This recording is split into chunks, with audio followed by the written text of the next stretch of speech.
Arrays are just big variables, and just like variables, you can pass them in as function arguments. To pass an array to a function, we're going to use the array name. So you can see in our main method in show values, which is going to be our function call, we are passing in ARR as well as a size, and the size is going to be just the size of our array. To define a function that takes an array parameter, we are going to look to lines 19 to 22, where we can see in our header we have int, we have the name of some array. It doesn't need to be the exact same. You can see these are totally different.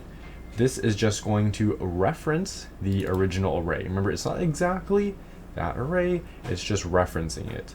So we have this nums and then the brackets, and then we also have some size value. This is all happening in the function header. If you want to keep track of how many elements are in the array, you should pass a size variable, which we did. So this is our function. This is our function call.